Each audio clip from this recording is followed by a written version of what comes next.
I'm joined now by our senior political reporter, Ziyanda and Ngcobo. Ziyanda, good afternoon to you.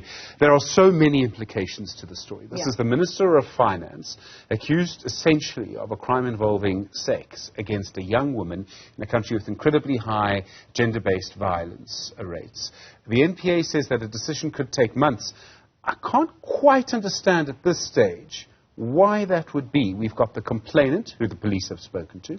We've got the person, the Finance Minister, who the police have spoken to. There'll be other witnesses. I'm presuming Enoch Godongwana's wife. He denies this. He says that she was in the room. There may well be CCTV footage of people who went in and out of rooms. Is there any other way this could be more complicated?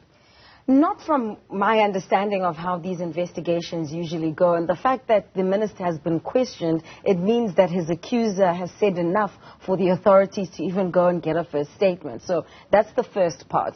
The second part, as you've already mentioned, this is also just not an ordinary person we're speaking about here. It's the finance minister, the person who's in charge of the public purse, but also someone who's very senior within the ANC, which in and of itself is still trying to strategize and present itself better when it comes to how it deals with the scourge of gender-based violence in South Africa. Many ANC men have been accused themselves within the organization of being perpetuators of GBV. Now, when we look at the political year that we're in, he's already inferred, when I say he, I mean the finance minister, he's already inferred that this has got something to do with a political agenda. And so it's very important to delineate between various things here. Yes, the finance minister being possibly stepping aside from his position could have an implication on the market when there are very limited options for President Cyril Ramaphosa insofar as a replacement for Enoch Godongwana. But in the same vein, and equally important, Stephen, is that we cannot ignore the allegations that have been made by this masseuse, who she even says she was not aware that Enoch Godongwana was a finance minister at the time at which she raised these accusations. And the longer the NPA takes then to prosecute and bring charges, if at all, the longer then this hangs in the balance, especially, Stephen, we're going to October, there's the midterm budget policy statement. So there are all these things coming together in an elective conference here with very limited options for the president, who himself is also facing allegations because of the Pala farm gate scandal. So it's really just one hot mess. Isn't so much about politics. I mean, on one level, it's a simple thing about fact. He either did it or he didn't, right? I realize that life's often a little bit more complicated than that. For the moment, we have to make the legal distinction. Moral distinction can be even more complicated than that, and usually is.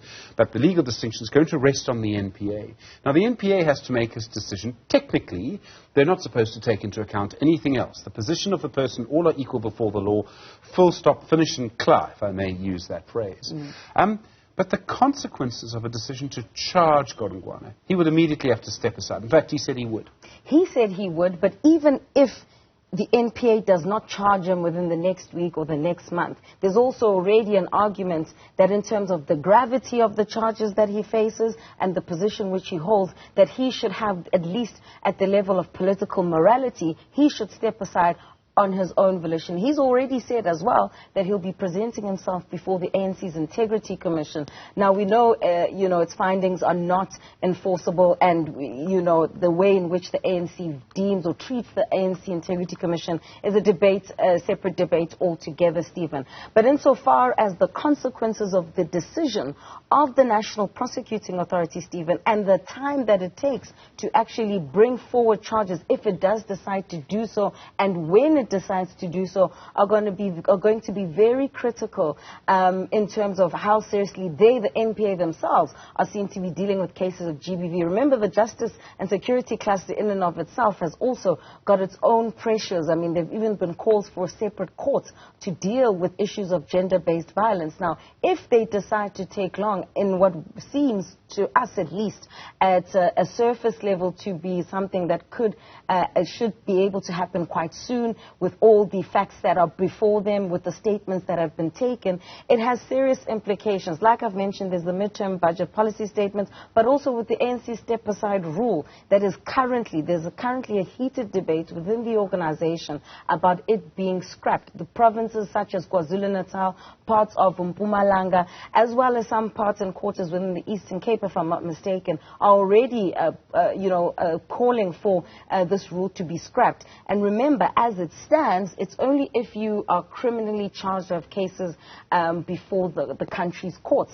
And so if he is then criminally charged, he would have to step aside immediately. But also this, in terms of the governance of the country, would place it in somewhat of a bit of a quagmire in terms of the president. He also had to, after Tito Mboweni resigned, didn't have many options. David Masondo, the Deputy Finance Minister, also had a bit of a... it's incredibly complicated, that story. Yes, no findings against him, but... But he was accused of forcing a young woman to actually have an abortion, and that he abused his access to the Hawks and was harassing her and wanted to pay her 1 million rands. Similar sort of context. So you also wouldn't necessarily want to put David Masondo there. And so the stability of the markets vis-a-vis how serious we are about gender-based violence, and do we actually need to put a cost to it? I don't know, Stephen. Never mind the signal that sending a senior member of the South African Communist Party as finance minister would have. Yeah. It gets very complicated.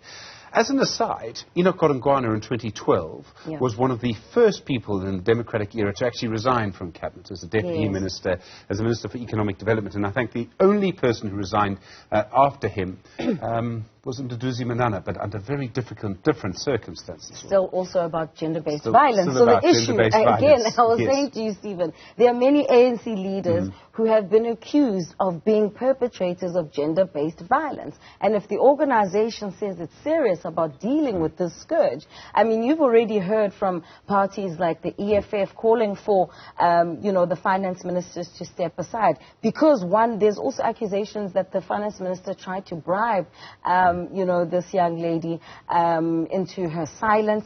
He's also had counter accusations to say, well, actually there was an extortion attempt at some stage by someone pretending to be a police officer.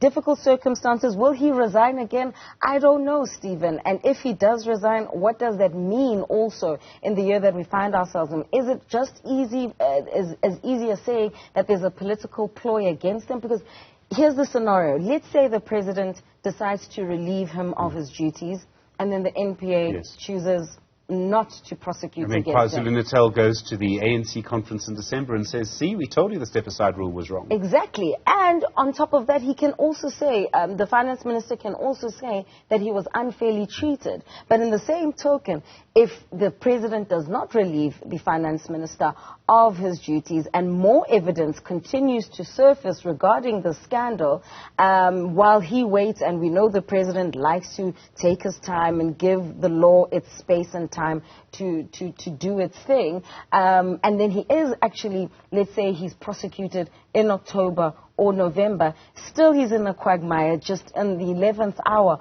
of that important elective conference, knowing that Enoch Godongwana is somebody that he would be critical to take this country for. We've got serious economic challenges.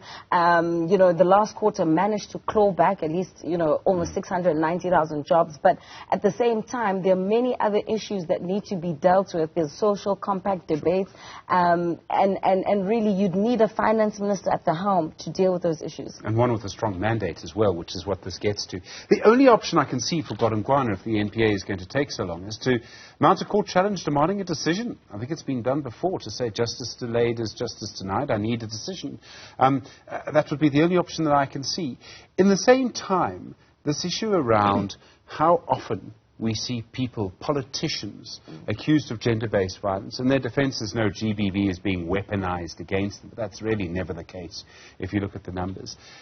It would seem to me that Ramaphosa is not going to do anything until the NPA makes a decision. And here's the trap for Ramaphosa and Godongwana. If it goes on for 2 months, can he really give a medium-term budget policy statement? That's the challenge, isn't it? So we have that midterm budget policy statement, but even sooner than that, Stephen, just next week, the President has to also take questions in the National Assembly, just next Tuesday.